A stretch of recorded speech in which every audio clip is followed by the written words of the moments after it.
One of the vice president's top staffers, Symone Sanders, stepping down from her position. Yeah, this amid reports of disarray in the West Wing. Joining us now, Fox News contributor Joe Concha. And Joe, the White House released a statement on Symone Sanders' departure, saying Symone has served honorably for 3 years, first as a valuable member of the president's 2020 presidential campaign, then as a member of his transition team, and now deputy assistant to the president and senior advisor / chief spokesperson to the vice president. I mean, she really has done so much for the Biden administration. She was out giving interviews on then candidate Biden during the campaign. Right. I think a lot of people saw her as a possible White House spokesperson, and she's leaving. Why now? It's interesting, right? I guess when your boss's approval rating is anywhere from 28 to 40% in 11 months, that's like being on the New York Jets of political teams, right? You get the heck out. And I suspect that this will result in Sanders going back to the friendly confines of other cable news networks that will allow her to yell about how evil Trump and Republicans are on a daily basis. By the way, how often, you mentioned it, Carly, during the campaign we saw Symone Sanders a lot, but how often have we seen her in 2021 since Kamala Harris took office? You know, like the vice president herself, she's been practically invisible, save for a very friendly interview every blue moon. But when your boss is hidden, there's not much of a spokesperson job to perform. Either way, resignations are all the rage on the Democratic side in general. The choice appears to be for many in 2022, resign or lose. The blue team is now looking at losing anywhere from 40 to 60 House seats. That's going to be flipped this year, giving Republicans a sizable majority. So it looks like folks are jumping ship at this point and finding sunnier shores. It's all building to this. The Harris approval rating, you mentioned it, 28% approve, 51% disapprove. You also heard it said that VP is such an easy figurehead job. Why is Harris botching it so badly that her top people are jumping off the ship? No, look at the job that she was given, right? The border crisis, U.S. southern border. This is a vice president that compared ICE to the KKK, said that illegal migrant crossings should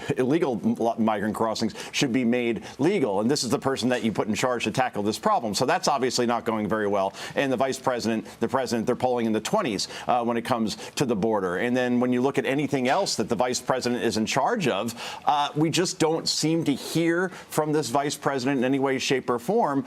Outside of maybe a tweet here and there, maybe a speech at NASA or with some child actors. But otherwise, it's just a job that it doesn't seem to be very satisfying for those working for Ms. Harris. And as you said, there is disarray there per that big Politico report just a couple of weeks ago.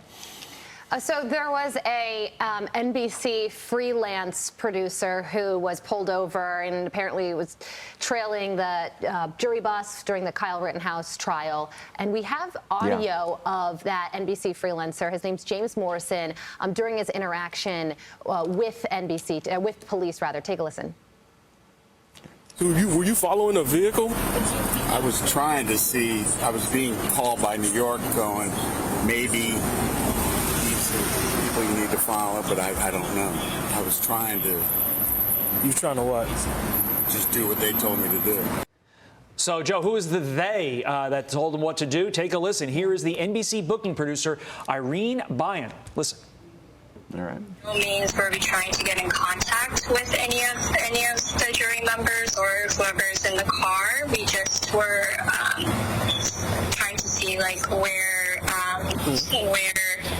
key players in the trial may be at.